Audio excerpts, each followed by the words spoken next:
거룩한 주일 허락하심을 하나님께 감사와 영광과 찬양을 올려드립니다. 우리 같이 찬송 드리면서 예배 준비하겠습니다. 찬송가 183장 찬송 드리겠습니다. 핸드폰 진동이나 전원을 꺼주시면 감사드리겠습니다.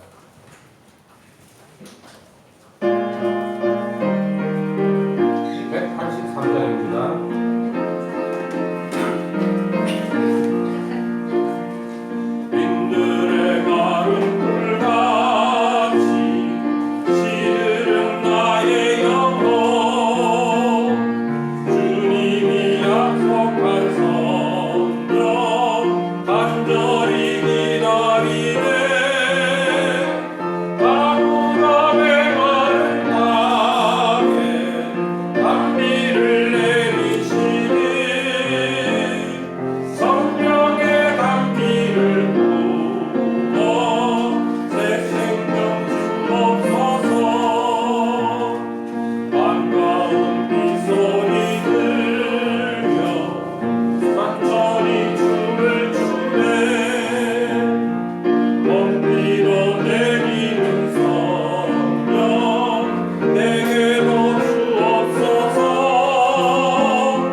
곤고한 자의 곤고를 멸시하거나 싫어하지 아니하시며 그의 얼굴을 그에게서 숨기지 아니하시고 그가 울부짖을 때에 들으셨도다.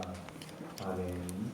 코로나19 때문에 어려운 시대를 살고 있지만 그러나 시대를 초월해서 공간을 초월해서 시간을 초월해서 언제나 있는 곳에서 하나님의 얼굴을 찾으면 울부짖고 부르짖을 때에 기도할 때에 하나님께서 들으시고 그 곤고하면서 그 위기 가운데 환난 가운데 건져주시겠다고 약속하신 살아계신 하나님을 바라보며 의지하며 이 시간 하나님 앞에 간절히 기도하며 예배하오니 우리의 예배를 받으시고 하늘문을 여시고 하나님의 좋은 것들로 치움받고 회복되고 온전케 되는 기쁨이 충만한 시간 되게 하여 주시옵소서. 우리 예배를 받으시고 또 축복하시는 살아계신 예수님의 이름으로 기도드립니다. 아멘. 우리 찬송가 94장을 찬양하겠습니다.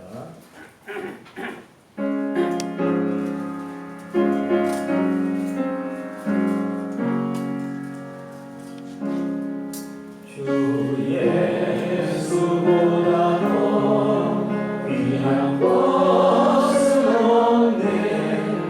이 세상 우리와 바꿀 수 없네. 영주에 계신 돌아가신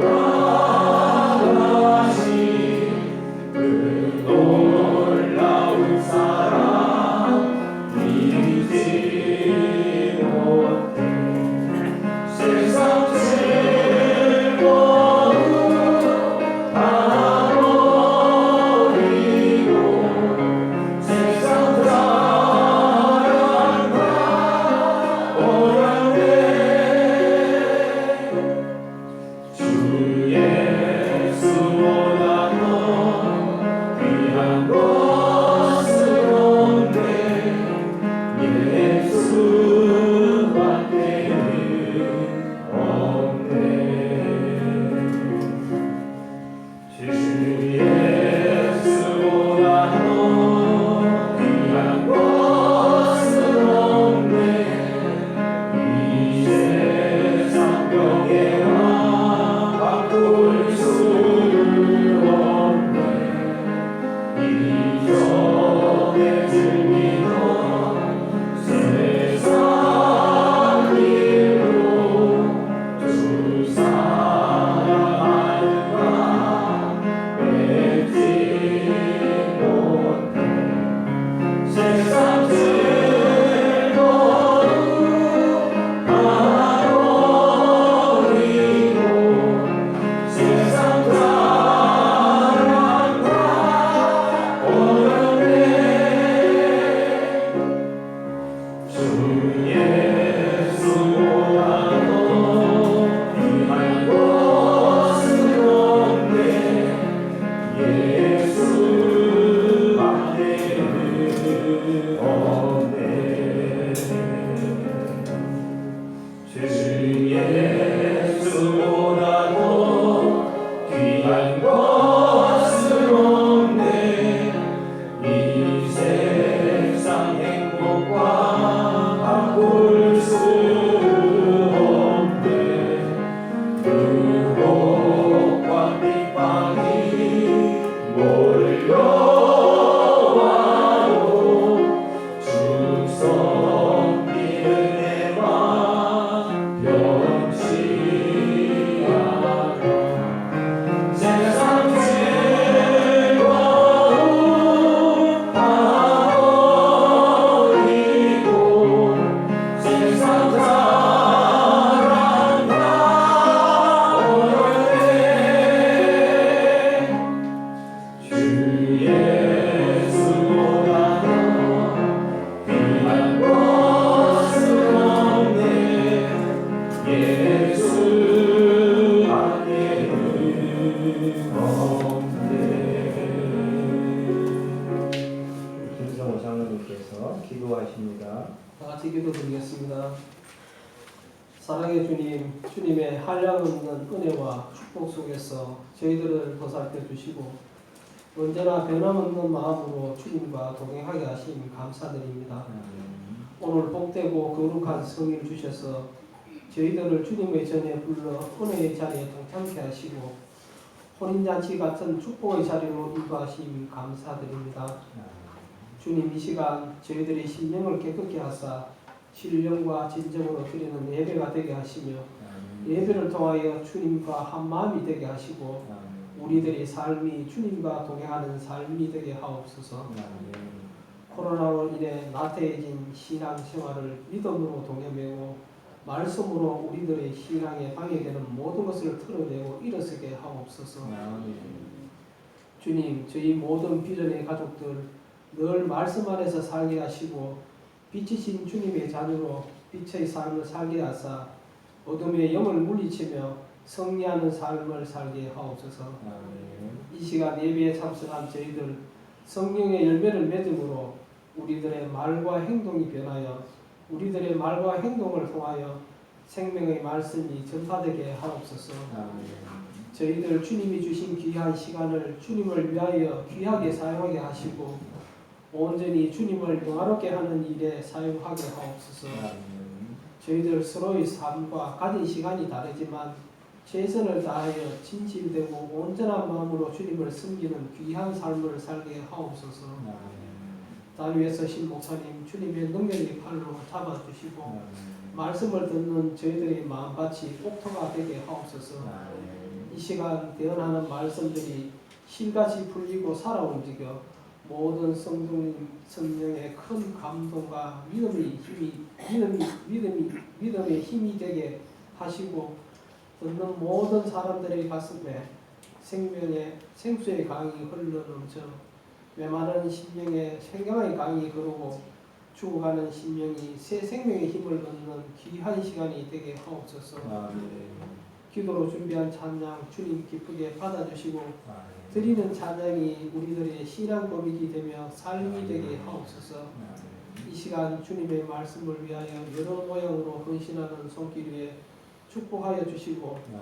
모든 성도님들의 가정과 삶이 그리스도 안에서 행복한 삶이 되게 하옵소서. 아멘. 예수님 이름으로 기도드립니다. 아멘.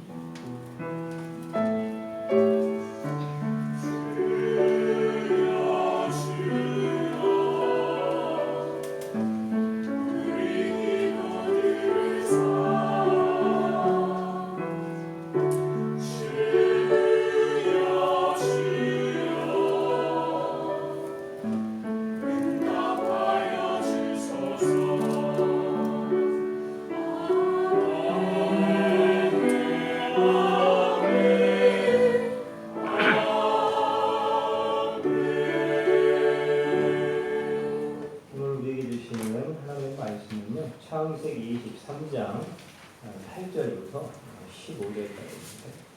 앞에 영상이 나오니까 앞에 보시면 같이 읽어도 괜찮겠습니다. 창세기 23장 8절부터 15절까지 제가 공독해 드리겠습니다. 그들에게 말하여 이르되 나로 나의 죽은 자를 내 앞에서 내어다가 장사하게 하느니 당신들의 뜻일진데 내 말을 듣고 나를 위하여 소알의 아들 에브론에게 구하여 그가 그의 밭머리에 있는 그의 막걸라 굴을 내게 주도록 하되 충분한 대가를 받고 그 굴을 내게 주어 당신들 중에서 매장할 소유주가 되게 하기를 원하노라 하매 에브론이 해족속 중에 앉아있더니 그가 해족속 곧 성문에 들어온 모든 자가 듣는 데서 아브라함에게 대답하여 이르되 내 주여 그리 마시고 내 말을 들으라. 내가 그 밭을 당신에게 드리고 그 속에 굴도 내가 당신에게 드리되 내가 내 동족 앞에서 당신에게 드리오니 당신의 죽은 자를 장사하소서. 아브라함이 이에 그 땅의 백성 앞에서 몸을 굽히고 그 땅의 백성이 듣는 데서 에브론에게 말하여 이르되 당신이 합당히 여기면 청하건대 내 말을 들으시오. 내가 그 밭값을 당신에게 주리니 당신은 내게서 받으시오. 내가 나의 죽은 자를 거기 장사하겠노. 에브론이 아브라함에게 대답하여 이르되 내 주여 내 말을 들어소서. 땅값은 은 400세겔이나 그것이 나와 당신 사이에 무슨 문제가 되리이까. 당신의 죽은 자를 장사하소서. 아멘. 이 시간 비전 찬양인데 하나님 앞에 찬양 올려드립니다.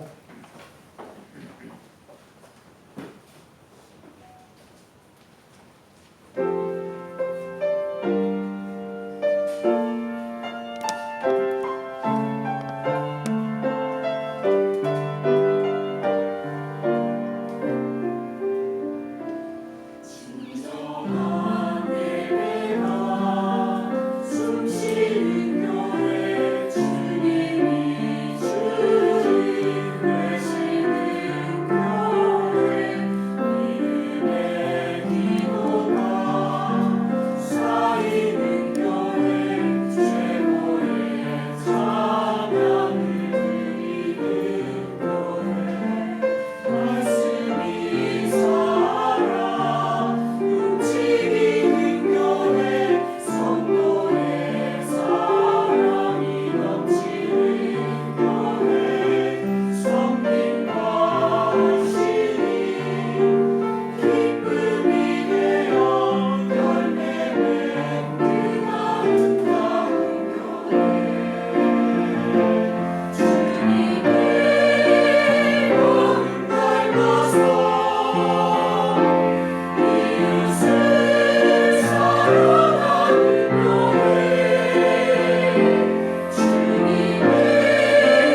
많이 못 나오고 계신데 몇 명이 들어오는지 모를 정도로 아주 은혜스럽게 귀한 찬양 해주셔서 감사합니다. 우리 찬양대회에서 박수 한번 합시다. 오늘 같은 날씨에는 창밖을 바라보면서 비오는 밖을 바라보면서 커피 한 잔 마시는 좋은 날씨인데 예수님이 좋아서 예배가 좋아서 교회가 좋아서 이렇게 내리는 비를 뚫고 주 앞에 나와 예배하는 또 가정에서 예배하는 모든 교우들을 주님의 이름으로 축복합니다. 요즘 젊은 사람들이 참 커피를 참 좋아해요. 젊은 때에 좀 보면 식사도 하지만 다 손에 커피 한 잔씩을 들고 다녀요. 근데 요즘 젊은 사람들이 제일 싫어하는 커피가 있답니다. 라떼. 어른들이 하도 만나면 라떼는 말이야. 라떼는 금식하면서도 봉사했고 라떼는 신앙생활 다 하면서 할 일 다 했다. 라떼는 군대 생활이 말이야. 하여튼 라떼 하니까 요즘에는 꼰대라고 해요. 꼰대 짓을 하면 별로 인기가 없습니다. 라떼는 안 좋아하는데 하여튼 우리는 라떼를 좋아하든 안 좋아하든 우리가 좋아해야 될 것은 예수님의 표대인 줄 믿으시길 바랍니다. 변함없이 코로나19가 다시 시작되든 종식이 되든 어떤 일이 우리 인생에 있든 우리는 예수 그리스도 표대를 향해서 천국을 향해서 변함없이 중단 없이 나아가야 할 줄 믿으시길 바랍니다. 어떤 분이 전에 우리 교회는 아닌데 그런 말을 하더라. 선교에서 만났던 분인데 예수 믿는 것이 얼마나 좋은지 예수 믿는 것이 너무 좋아가지고 내 마음속에는 막 그 예수가 너무 좋아가지고 그 좋은 예수님을 좀 표현하고 싶은데 표현할 수가 없어서 심지어 속상하다라고 하는 그런 말을 하더라고요. 세상에 좋은 건 많이 있지만 예수 믿는 것보다 여러분 더 좋은 것이 어디 있겠습니까? 할렐루야. 여러분 인생을 살아오면서 가장 잘한 일이 뭐라고 생각하십니까?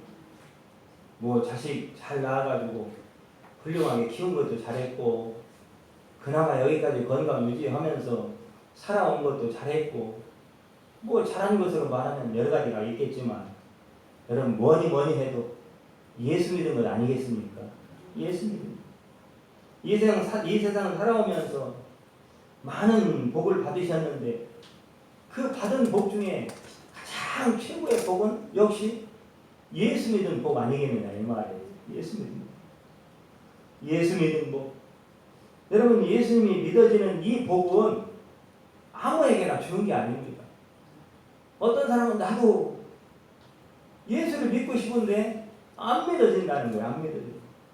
안 믿어지는데 어떻게 하냐 이거예요. 그래 그건 억지로 되는 게 아닙니다. 예수가 믿어지고 또 예수님 때문에 눈물 나고 때로는 예수님 때문에 너무 행복하고 힘들어서 인생 포기하고 싶을 때도 다시금 살 힘이 생기고 예수님 때문에 살아갈 의미가 있는 것 아니겠습니까? 그분이 좋아서 그 예수님이 좋아서 오늘도 우리는 주 앞에 서 있는 거죠. 미국의 제39대 대통령 카터 대통령 미국의 대통령은 뭐 전 세계 대통령이라고 해도 과언이 아닐 정도 파워가 대단하죠. 근데 그 카터 대통령에게 자랑할 것이 얼마나 많이 있습니까? 그는 노벨 평화상을 받았던 사람이거든요. 노벨 평화상을 받은 것도 자랑할 만하고 미국의 대통령 된 것도 자랑할 만한데 그런 자랑은 저 뒤로 인생에 저 뒤로 밀려나고 제일 첫 번째 카터 대통령의 자랑거리는 예수 믿는 것. 예수 믿는 것. 예수 믿는 것이 자랑거리고 감사한 일이다라고 고백하는 것. 두 번째 감사거리는 내가 다닐 교회가 있는 것이 감사하다. 비전교회에 있는 것이 감사한 줄 믿습니다. 비전교회가 있는 게 얼마나 감사하고 다행이고 비전교회 목사가 됐다는 게 얼마나 감사한 일인지 몰라요. 그리고 그의 또 하나의 고백은 나에게 직분 주셔서 교회 학교를 섬길 수 있는 직분 주셔서 아이들을 가르치고 양육할 수 있는 은혜를 주시니 감사하다. 그래서 카터 대통령의 제1, 제2, 제3 그 모든 사랑의 끝은 언제나 예수님에 대한 고백이었고 자랑이었고 감사였다라고 하는 거예요. 그렇습니다, 여러분. 인생 살면서 잡은 것도 있지만 놓친 것은 얼마나 많이 있어요. 얻은 것도 있지만 잃어버린 거 얼마나 많이 있어요. 지금도 얻은 것이 더 많은 사람이 있는 반면에 잃어버린 것이 더 많아요. 그게 보편적인 인생의 삶인데 여러분 다 놓쳐도 예수 붙들면 일어날 수 있고 다 잃어버리고 다 맡겼어도 예수 붙들면 길이 있고 죽을 것 같아 예수 붙들면 살아갈 힘이 생기는 줄 믿으시길 바랍니다. 우리가 그렇게 왔잖아요. 여기까지 그렇게 합니다. 이 연세대 지금은 명예 교수님인데 김형석 교수라는 분이 계세요. 철학을 전공하신 분인데 평양 그쪽 북한 출신인데 그분이 지금은 몇 살이냐면 101살이에요. 101살. 101세. 근데 그분이 인생을 살아오면서 2016년도인가요? 책을 많이 저서를 했는데 그중에 마지막으로 아마 썼던 책이 100세를 살아보니 라고 하는 그런 책의 제목이에요. 100세를 살아보니. 그러면 그 책의 요약이 뭐냐? 100세를 살아보니 결론은 강조하는 것이 뭐냐? 100세를 살아보니까 인생 남는 것이 없다. 남는 것이. 돈도 가족도 건강도 생명도 100세가 되니까 자꾸 멀어지더라 이 말이에요. 자기 인생에서 자꾸 자기는 젊은 평생을 그거 잡으려고 살아왔는데 100세를 살아보고 뒤를 바라보니까 자꾸 멀어져 있더라는 거예요. 그렇게 남는 것이 없는데 예수 믿는 것만 남더라 라고 하는 책의 결론은 그겁니다. 100세를 살아보니 예수 믿은 것만 남더라. 여러분 그래서 100세를 살아보니 자기 평생에 가장 잘한 것은 예수 믿는 것이었다라고 고백하는 걸로 그 책이 마무리가 됩니다. 여러분 대통령이 좋다고 하지만 야 그것도 참 될 건 못 되겠더라고요. 대통령에서 물러나면 어째 그렇게 빨리 가는 곳이 있는지 두 손 묶여서 빨리 가는 곳이 있더라고요. 참 인생에 성공도 있고 성공하는 사람도 많고 돈 많이 버는 사람도 있고 명예를 가진 사람도 있고 한데 세상의 모든 일에는요 성공만 있는 것이 아니고 책임도 져야 되더라 이 말이에요. 책임. 잘한 것에 대해서는 칭찬받지만 잘못한 것에 대해서는 반드시 책임을 묻더라. 그리고 그 일에 대해서 얼마나 많은 사람들 90년을 잘했어도요 마지막 1년을 잘못하면 온갖 90년에 잘한 것은 뒤로 하고 그 한 번 잘못한 것 때문에 모든 사람들의 비난과 비판이 쏟아지는 게 인생이더라 이 말이에요. 인생. 한순간에 그냥 톡 털어먹는 게 인생이더라. 여러분 우리의 건강도 얼마나 가겠습니까? 아무리 성공했어도 돈을 많이 가지고 있어도 이 세상이 너무 행복해도요 아무리 아름다운 이 세상 더 살고 싶다 해도 하나님이 야 이제 다 됐다 이제 끝내고 와라 하나님 부르시면 여러분 아무리 아름답고 좋은 것도 다 놓고 가야 되는 게 인생이다라고 하는 거예요. 이 땅을 살면서 전 세계를 불태우며 그렇게 대단한 업적을 쌓았어도 예수를 안 믿었더니 갈 곳이 없더라 라고 하는 무덤밖에 지옥밖에 갈 곳이 없더라 이 말이죠. 이 세상에서야 여러분 부인이 내가 연약할 때 내 남편이 때로는 자식이 손잡고 가족이 같이 가줄 수 있을지 모르지만 여러분 죽을 때는 누구 손잡고 갈 거예요?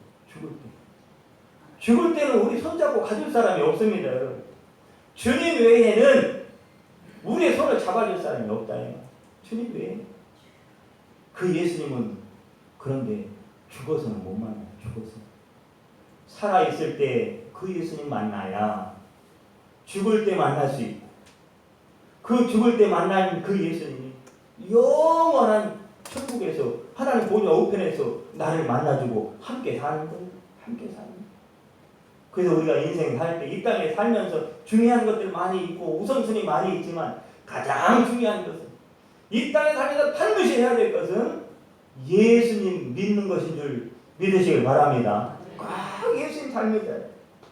그래서 내가 살아서 예수님 잘 믿고 예수님 그 예수님과 동행하고 예수님의 영광을 위하여 하나님의 말씀 붙들고 그 표대를 향해서 하늘 소망을 가지고 구별된 삶을 살아야 된다고 합니다. 오늘 본문에 보면 이 살아도 인생이 다 돼서 하나님이 불러서 가는 거예요. 오늘 본문 내용은 다른 거 없어요. 장례 치르는 얘기예요. 장례 치르는 얘기. 그런데 1절부터 이제 20절까지의 내용을 제가 설교를 할 거예요. 읽은 거는 이제 중간만 읽었지만 1절에 보면 사라가 127세를 살았으니 그러니까 사라가 127세를 살고 죽었다 그 말이에요. 아브라함은 175세를 살았으니까 약 한 50년을 먼저 죽었네요. 자, 그런데 이 127세를 살았더라 이렇게 기록이 되어 있는데 여기 원문에 보면 참 재밌어요. 원문에 어떻게 되어 있냐면 100세를 살았고 20세를 살았고 7세를 살았다 이렇게 되어 있어요. 그러면 히브리인들이 유대인들이 이런 문법을 해석할 땐 직역하면 어떻게 되느냐? 여러분 사라는 100살이었을 때도 20살 때처럼 살았고 20살을 살 때도 7살 때에 그 마음으로 살았다 그 말이에요. 그러면 이 말씀 속에 있는 의미는 뭐냐? 한마디로 사라는 평생을 하나님 앞에서 순결하게 살았던 여인이다 라고 하는 것을 127세를 살았다 라고 하는 이 말씀 속에 그 의미가 들어있는 거예요. 여러분 사라는 127세 동안 살면서 127년 동안 살면서 오로지 하나의 한 분 하나님 오로지 한 남편 아브라함을 위해서 평생을 순종하며 살았던 여인이다 라고 성경은 사라의 인생을 평가하고 있는 겁니다. 여러분 그게 쉬운 일은 아니잖아요. 그죠? 여러분 50을 살든 90을 살든 100세를 살아도 그걸 다 책으로 만들어도 수십 권 나올 거예요. 그렇게 파란만장한 것이 인생인데 120세를 살았는데 우리가 대충만 해도 알잖아요. 이 사라의 인생이 어떠했는지 그 억울함 그 분통 터지는 일들 심지어 그 수치 그 죽고 싶었던 일들 속에서 127년 동안 오로지 한 분 하나님 오로지 한 남편 아브라함만을 바라보며 순종하며 살았다. 이거는 기적 같은 일이죠. 기적 같은 일. 여러분 아브라함 때문에 파란만장한 인생을 살았던 사람입니다. 그런 말이 있잖아요. 만약 당신이 다시 태어난다면 뭐 그런 일은 없어요. 예? 그러니까 이 남아있는 인생에 대한 교훈을 주기 위한 거죠. 만약에 당신이 다시 태어난다면 그 남편과 다시 결혼해 살겠습니까? 그런 질문들을 프로그램은 가끔 해요. 여러분 뭐라고 대답하시겠습니까? 여러분이 다 오케이 아멘 하겠지만 여러분 우리가 아는 사라의 인생은 그렇지 않아요. 사라는 육신적으로는 그럴 가능성이 단 1도 없는 사람이에요. 1도 없는 사람. 사라가 여러분 죽게 된 이유가 사실은 아브라함 때문이에요.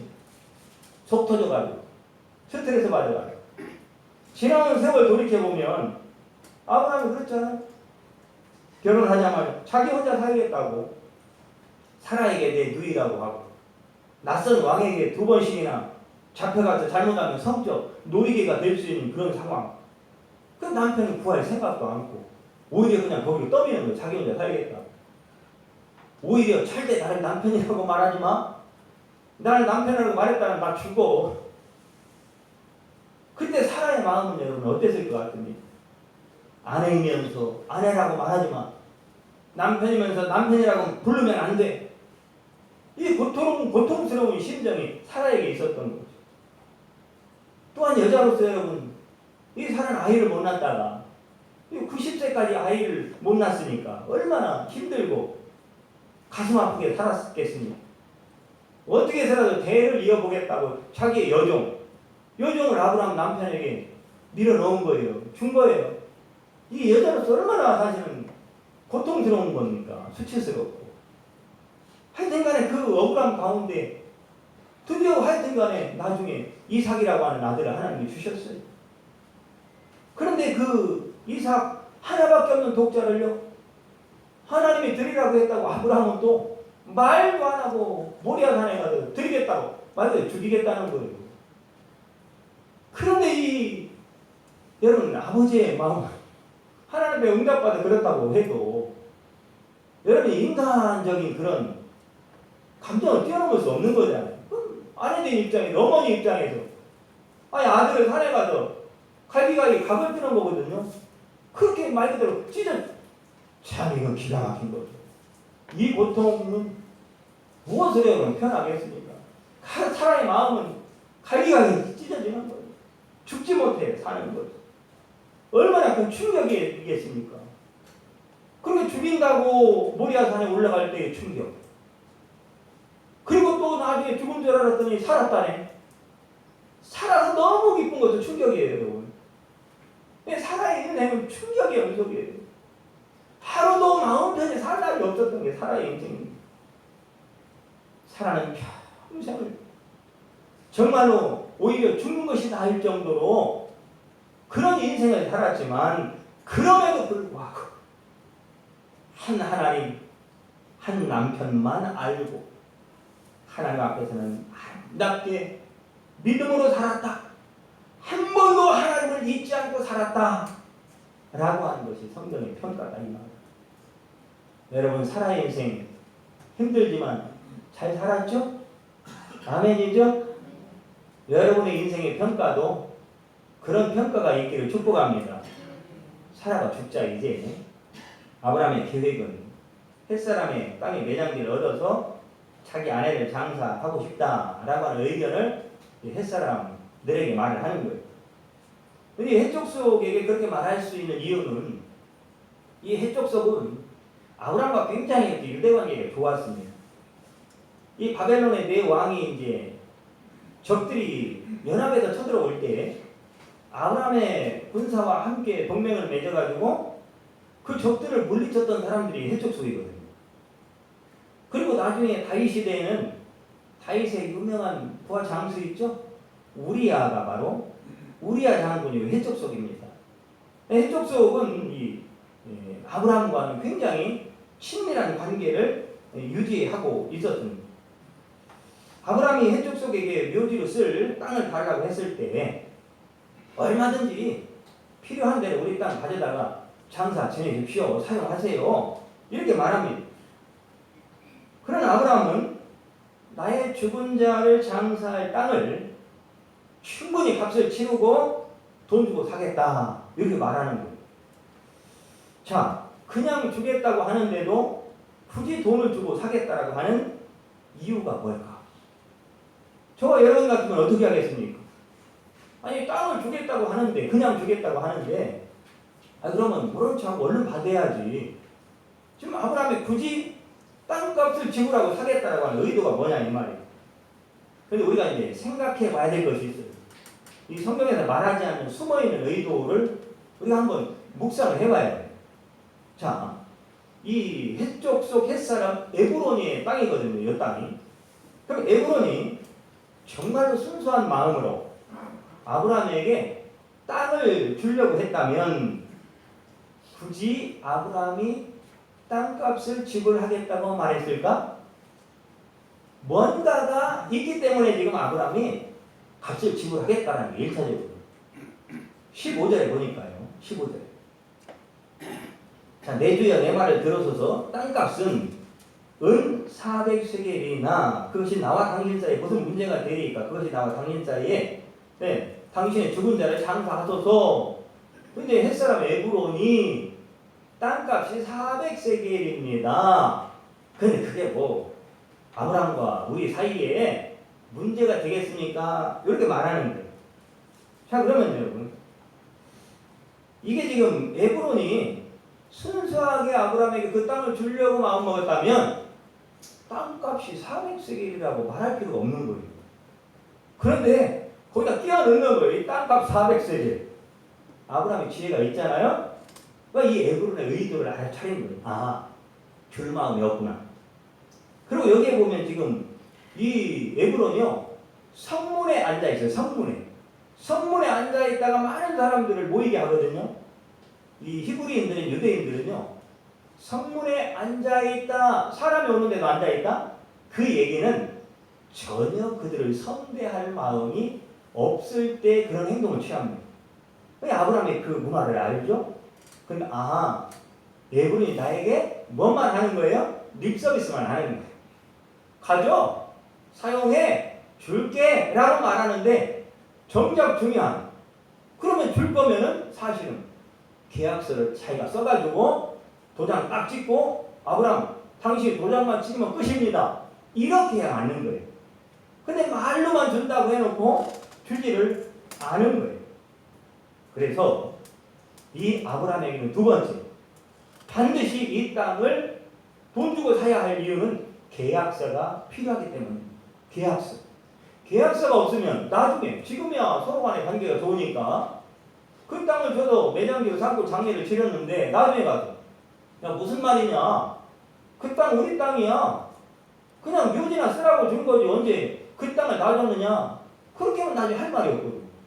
그리고 이 땅을 보니까 지금 이 묘지만 쓴 게 아니에요. 사실은 막벨라 굴이 나오잖아요. 밭도 나와요. 밭이 나오고 불이 나오고, 그 땅이 한마디로 적은 땅이 아니었다라고 하는 것을 알 수가 있는 거죠. 유대 전승에도 그렇게 나와 있어요.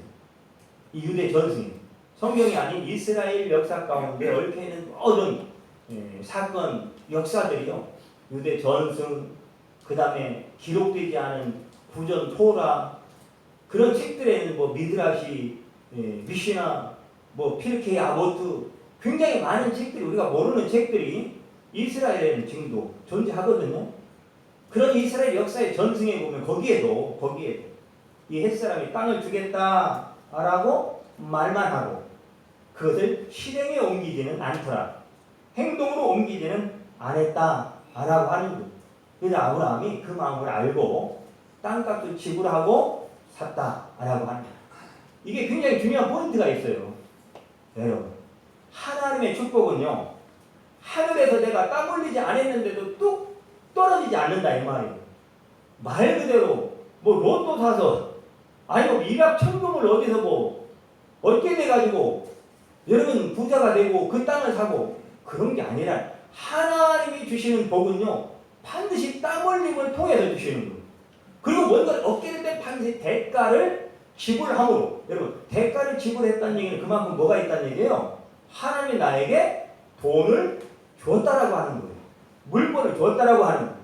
내가 주의를 할 수 있고, 내가 봉헌을 할 수 있고, 내가 이웃을 사랑하는 일에 사용할 수 있고, 가족을 돌보는 일에 사용할 수 있다라고 하는 것은요, 하나님이 나에게 그만큼 물건을 주었기 때문에 할 수 있다는 그 자체가 복이라는 겁니다.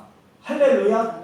그러니까 무엇을 하든지 간에 뭐 아는 사람이라고 내가 그냥 해줄게요, 여러분 그것도 그냥 덜컹 그냥 해달라고 하면 안 돼. 반드시 대가를 지불해 줘야 일이 더 잘 되는 거예요. 네. 일이 잘 되는 거예요. 받은 만큼 최선을 다해서 열심히 하는 거예요. 유대 전승에 의하면요, 그 땅의 넓이가 약 8만 평 정도 된다 이렇게 말해요. 8만 평 있었으면 좋겠죠? 네, 적은 땅이 아니에요. 결코 개인이 소유할 수 있는 땅의 넓이 중에서는 굉장히 많은 축에 속하는 그런 넓은 땅을 말 그대로 아브라함이 돈을 주고 샀다라고 하는 거예요. 이게 왜 그렇게 중요하냐? 이 땅의 지금 계약서 때문에요, 이 당시에 아브라함과 햇사람의 에브론이 계약한 이 계약서 때문에 지금도 서로 간에 저 팔레스타인 땅이 있죠. 이스라엘 땅에서는 그 땅이 우리 땅이다라고 싸우고 있는 거예요. 왜 그 땅이 중요하냐? 요 땅이 바로 이삭을 번제로 드리려고 했던 모리아 산이에요. 그리고 나중에 솔로몬 성전이 세워지는 그 땅이 되고요. 나중에 그 땅이 예루살렘 땅의 일부가 됩니다. 예루살렘 땅 안에 속해 있는 땅이에요. 그러니까 예루살렘이 되는 거예요. 예루살렘. 지금도 이 아랍 사람들이 사실 점거를 하고 있거든요. 아랍 사람들이. 이스라엘은 그들이 지금 불법 점거하고 있다. 그렇게 주장하는 거예요. 그러니까 아랍 사람들은 우리 땅이다 하는 거고, 이스라엘은 불법 점거 중이야 라고 하니까 계속 지금 싸우고 있는 거예요. 그래서 이 소유권 다툼이 지금도 팔레스타인 지역에서 계속 일어나고 있기 때문에 가끔 뉴스를 통해서 우리가 보잖아요. 이 땅이 중요한 이유가 뭘까? 이 땅에 아브라함이 묻혔고, 그의 아내 사라가 묻혔고, 그의 아들 이삭이 묻혔고, 또 이삭의 아내 리브가가 묻혔고, 그리고 그의 아들 야곱이 묻혔고, 야곱의 아내 레아가 묻힙니다. 라헬은 빠져요. 그러니까 이스라엘 백성들이 항상 축복의 조상하면 아브라함의 하나님, 이삭의 하나님, 야곱의 하나님이라고 해요. 이스라엘에게 영원히 지울 수 없는 이름, 하나님의 계보, 축복의 계보는 바로 아브라함과 이삭과 야곱. 그 줄기가, 그 계보가 결국 이스라엘 나라라고 하는 그 한 나라가 존재할 이유가 되고, 그 이스라엘은 장차 우리가 가게 될 천국, 하나님 나라를 상징하기 때문에 그렇다라고 하는 거예요. 그 땅에서 불과 8km 떨어진 지점에 예루살렘이거든요. 그쪽이 베들레헴에 이들이 묻혔고, 한마디로 8km 정도 떨어진 지점이 예루살렘인데 그 지역에 다윗이 묻혔고, 그 다음에 다윗이 예표했던 앞으로 메시아로 오신 예수 그리스도가 오셔서 우리를 위해 십자가에 죽으심으로 바로 그 땅 성문 밖에 묻히게 된 것입니다. 여러분 사절에 보면 아브라함이 자신을 이렇게 나그네다라고 소개합니다. 자, 한마디로 이것은 자기에게는 땅이 없다라고 하는 뜻입니다. 집도 없고 땅도 없고. 여러분 그렇다고 아브라함이 가난했다? 우리는 알고 있잖아요. 얼마나 부자였는지. 종을 군사를 318명을 거느리고 있었는데 그 당시에는 왕족입니다. 왕족. 굉장한 부자였습니다. 그런데 왜 그렇게 살았을까? 그 부자였음에도 불구하고. 히브리서 11장 9절과 10절 말씀을 보면요. 이렇게 나옵니다. 우리 한번 같이 읽겠습니다. 히브리서 11장 9절 10절. 시작. 믿음으로 그가 이방의 땅에 있는 것까지 약속의 땅에 거류하여 동일한 약속을 유업으로 함께 받은 이삭 및 야곱과 더불어 장막에 거하였으니 이는 그가 하나님의 계획하시고 지으실 터가 있는 성을 바랐습니다. 그들이 장막에 살기를 원했고요. 아브라함도 이삭도 야곱도 장막에 살아요. 그러면서 그들이 영원한 하나님의 보성, 즉 하나님 나라를 바라보고 사는 땅, 그게 바로 이들이 묻힌 막벨라 땅이었다라고 하는 거죠. 예루살렘 땅이었다라고 하는 거예요. 여러분 아브라함은 돈이 없어서가 아니었다 이 말이에요. 오직 이 세상 영화가 아니라 오직 하나님 나라만을 소망하며 그 나라만을 얻기 위해서 살았던 사람이다 라고 하는 거죠. 자, 다시금 히브리 11장 15절과 16절에 보면 다시 읽습니다. 시작. 그들이 나오는 바 본향을 생각하였더라면 돌아갈 기회가 있었으려니와 그들이 이제는 더 나은 본향을 사모하니 곧 하늘에 있는 것이라. 이러므로 하나님이 그들의 하나님이라 일컬음 받으심을 부끄러워하지 아니하시고 그들을 위하여 한 성을 예비하셨느니라. 아멘. 이 아브라함 이래는 나중에 다시금 자기 고향 땅으로 돌아가서 집 짓고 땅 사고 남은 가족들과 함께 행복하게 살 수도 있었는데 그들을 포기했다. 왜 그렇습니까? 바로 그들을 위하여 하나님께서 한 성을 예비하셨다라고 하는 것을 알았다 이 말. 그게 바로 하나님의 나라였던 것. 여러분 그 이유가 바로 하늘에 있는 더 나은 본향을 사모하며 살았기 때문이다 라고 하는 것. 그랬던 아브라함이 사라가 죽자 그 이방 땅을 사려고 했던 이유는 뭐냐? 이 땅을 사게 된 이유는요. 400년 후에 400년 후에 바로 이루어질 하나님의 약속에 대한 증표로서 아브라함의 마치 신앙 고백과도 같은 것이었습니다. 먼 훗날 임하게 될 하나님 나라를 확인시키는 증표가 되었기 때문이다라고 하는 거예요. 자, 19절 말씀에 보면요. 거기에 마무레라고 하는 가로친 안에 마무레는 곧 헤브론이다 이런 말이 나와요. 마무레는 가르친다라고 하는 뜻을 가지고 있어요. 가르친다. 그러니까 아브라함은 혼자 그 땅, 그 성, 하나님 나라를 바라보며 살았던 사람이 아니라는 거죠. 한마디로 자기의 아들 이삭, 자기 며느리, 자기의 손자, 자기의 후대에게 계속해서 너희는 이 땅 바라보며 살면 안 된다. 너는 영원한 하나님 나라, 하나님이 우리 위해 예비해 놓은 그 나라를 바라보면서 살아야 된다. 믿음으로 살아야 된다. 말씀 붙들고 살아야 된다.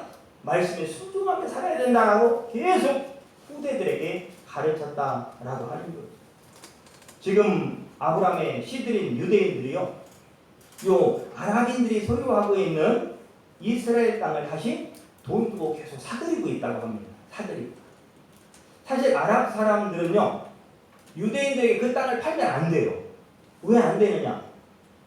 그 땅을 팔다가 걸리잖아요? 그러면 그 현장에서 죽여도 괜찮습니다. 아랍 사람들이나 이스라엘 사람들이 그 땅을 굉장히 중요하게 여겨요. 그래서 지금 막 전쟁을 하는 거예요. 그렇기 때문에 아랍 사람들이 땅을 팔면 안 돼. 그런데 왜 아랍 사람들이 그 땅을 팔고서는 도망간다는 거예요? 다른 데로. 왜 그러느냐? 이 땅을요, 유대인들이 부르는 게 값이라는 거예요. 아랍 사람들이 만약에 평당 100만 원이다 그러면 4배, 10배를 불러도 오케이 하고 그 돈을 주고서 유대인들이 산다는 거예요. 그게 얼마나 황금하겠습니까? 그러니까 현장에서 붙잡혀 죽더라도 난 돈 좀 만져보고 죽겠다. 그래서 그 땅을 파는 거예요. 그러면 생각해 보세요. 100만 원에 살 땅을 1000만 원 주고 샀다, 평당. 그러면 말 그대로 돈을 쏟아 부어야 되는 거예요. 그러면 여러분 반대로 유대인들이 그런 값을 지불하고 10배를 지불하고라도 20배를 지불하고라도 그 이스라엘 예루살렘 땅을 살려고 한다면 그 돈을 하나님이 유대인들에게 주었다라고 하는 거예요. 그게 복이라는 거예요. 하나님 주신 것으로 내가 살 수 있는 것은 복이요. 하나님 주신 것을 내가 누릴 수 있는 것도 복이요. 하나님 주신 것으로 선교하며 여러분 구제하며 하나님을 위해 사용하며 살 수 있는 것도 복인 줄 믿으시길 바랍니다. 지금 계속해서 그 땅을 사들이고 있으면 그것이 하나님의 뜻이라고 하면 그 땅을 다 사들일 때까지 하나님이 모든 세계의 경제권, 이 돈줄을 유대인들에게 주시지 않겠습니까? 이런 복을 여러분들이 받으시기를 축복합니다. 여러분들의 젊은이들이, 자녀들이, 여러분들 후손들이 돈줄을 움켜쥐는 축복이 있기를 바랍니다. 받으셔야 돼요. 그럼 왜 그 땅을 그렇게 사고자 하는가? 그들의 믿음은 뭐냐? 그 땅을 통해서 앞으로 메시아가 올 것이다. 그 땅은 하나님 나라를 상징하는 약속의 땅이다 라고 하는 이 증표로서의 값이 있기 때문에 얼마를 주고라도 사겠다는 거예요. 사겠다는 거예요. 여러분 이 막벨라 굴이잖아요. 거기 장사를 하잖아요. 마지막으로. 이 막벨라는 무슨 뜻을 가지고 있냐면요. 이중으로 겹치다 라고 하는 뜻을 가지고 있어요. 이게 뭘까? 쌍둥이라는 뜻이에요. 쌍둥이. 그러면 이 겹친다, 이중으로 돼 있다, 쌍둥이다 라고 하는 히브리인들과 유대인들의 해석은 어떤 해석이냐면요. 예수님의 죽으심과 부활은 하나의 짝이다. 네, 쌍둥이다. 이런 뜻이에요. 그러니까 지금 막벨라 굴을 아브라함이 사서 그들 후대에 물려주고 계속해서 그 후손들이 주님 오실 때까지 그 땅을 간직하고 지켜야 될 이유가 뭐냐? 바로 예수 그리스도의 죽으심과 부활을 통한 우리에게 주시는 영원한 하나님 나라의 축복이 있기 때문에 그 땅을 빼앗길 수가 없는 거예요. 어떤 대가를 치르더라도 그 땅을 내가 취해야, 얻어야, 사들여야 되는 겁니다. 한마디로 이 아브라함과 앞으로 그 후손들이 6월절 어린 양의 피로 애굽의 종노릇을 끝내고 바로 약속의 땅 가나안에 들어가는 죄의 종으로 타던 인생들을 찾아오셔서 또한 십자가에서 죽으시며 흘리신 피로 구원하시고 부활하신 영광으로 우리를 하나님 보좌 우편에 앉게 하시는 소망에 대한 확증을 담고 있는 계약서다. 그럼 그 계약서가 지금은 어디 있습니까? 그 계약서 있어요. 그 계약서가 창세기 23장 본문입니다. 그래서 이 구조는요, 일반 성경 문서 구조가 아니에요. 계약서 구조로 되어 있습니다. 근데 이스라엘이 이 근거를 가지고 계약서 여기 있다. 그러니 그 땅은 우리 땅이다 말하는 거예요. 여러분, 평생에 아브라함처럼 사라처럼 127세를 살든 100세를 살든 90세를 살든 여러분 인생에 어려움, 고난, 환난이 있을 것은 자명한 일입니다. 그렇더라고.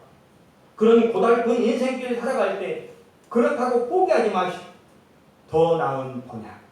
사라와 아브라함이 하나님 나라에서 아버지와 함께 영생할 날 그날을 소망하며 살았던 것처럼 저와 여러분들도 오직 예수 그 본향 하나님 나라 천국을 소망하며 바라보며 그 땅을 향한 약속 계약서 하나님의 말씀을 붙들고 영원한 생명을 향해 나아가는 승리하는 저와 여러분 되시기를 주님의 이름으로 축복합니다. 기도합니다. 하나님 막벨라 그 땅을 값주고 샀더라. 주여 그 하나님 나라에 대한 소망 약속을 붙들고 그 약속을 이루는 일에 필요한 영권, 인권, 물권을 경제권을 우리에게 허락하여 주셔서 그 땅을 위에서 구별된 자의 삶을 살고 하나님의 영광 위에 살 수 있는 우리 모두가 되게 하여 주시옵소서. 예수님의 이름으로 기도드립니다. 아멘.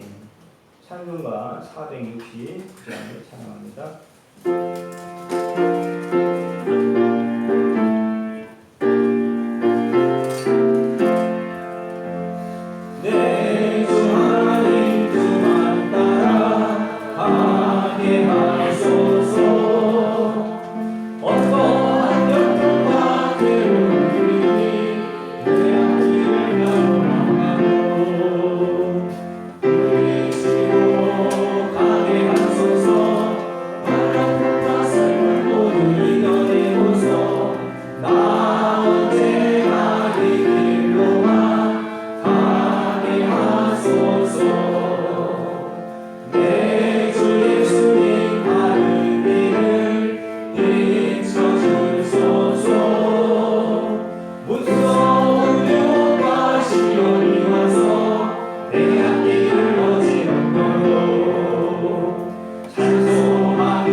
귀한 물질을 우리에게 허락해 주심에 감사하며 하나님의 것으로 구별하여 귀한 예물을 올려드리오니 이 예물을 받으시고 오늘 아브라함에게 허락하셨던 물권 유대인과 히브리인들에게 지금도 흘려보내주고 있는 그 물권 하나님 허락하여 주셔서 더 많이 섬기고 사랑하며 헌신하며 구제하며 선교하며 하나님의 기쁨을 위해서 영광을 위해서 복음을 위해서 사용할 수 있도록 주여 하늘문을 열고 크게 축복하여 주시옵소서. 건강의 복과 건강의 복도 허락하시고 길이요 진리요 생명 되신 하나님의 인도하심으로 젊은이들을 인도하여 주시고 그들의 가는 길에 늘 하나님의 승리 있을 수 있도록 주여 크게 축복하여 주시옵소서. 드려진 예물이 쓰여지는 곳에 이와 같은 놀라운 말씀의 역사가 있기를 원하며 살아계신 예수님의 이름으로 간절히 기도드립니다. 아멘. 네, 교회 소식을 전해드리겠습니다. 코로나19 때문에 어려운 상황에도 또 방역 수칙을 잘 따르고 이렇게 예배에 참여하는 또 귀한 교우들 감사드리고요. 당분간 하여튼 또 방역 수칙을 잘 따라야 되니까 답답하시더라도 마스크 쓰시고 또 대화할 때도 좀 거리를 이렇게 두시면서 반갑더라도 좀 조심해서 인사해 주시길 바라고요. 주일 오후 예배는 별도의 공지가 있을 때까지 당분간은 드리지 않습니다. 그리고 식사를 이렇게 못하시고 가다 보니까 늘 마음에 서운함이 있었고 좀 안타까움이 있었는데 권사님들이 수고해 주셔서 간단하게 도시락을 준비했으니까 가지고 가셔서 집에서 드셔도 되고 드실 수 있도록 이렇게 다 준비를 해놨으니까 꼭 가지고 가시길 바랍니다. 수고해 주신 모든 분들 감사하고요. 최웅남 집사님이 칠곡 산재병원에 지난주에도 못 나오신 이유가 좀 사고가 있어서 크게 다쳤는데 다행히 뇌 쪽에 좀 뇌출혈이 있어서 걱정을 많이 했는데 괜찮다고 많이 좋아졌다고 해서 병원을 칠곡 경대병원에서 옮겼고 지금 많이 회복돼서 아마 월요일 정도는 퇴원을 하실 수 있을 것 같습니다. 하여튼 최웅남 집사님도 많이 아프셔서 못 나오시는 분들을 위해서도 많이 기도 부탁을 드리고요. 또 오늘 보니까 우리 홍순선 집사님이 또 이렇게 밖에 어르신과 또 늘 참 든든한 손자라고 이렇게 자랑을 했었는데 손자분하고 같이 오셔서 참 든든하네요. 너무 감사하고 이 어려운 때 같이 또 교회 와주셔서 감사하면서 뒤에 보이시죠? 뭐 이런 박수로 환영 한번 합시다. 감사합니다. 앞으로도 기회 되시면 또 오셔서 우리 영적이 또 가족이니까 같이 기도하고 같이 축복하는 예배하는 그런 시간을 가졌으면 좋겠습니다. 우리 다른 광고 없으시면 지금 불렀던 469장 3절 한 번 더 부르고 축도로 마치고 예배를 마치겠습니다.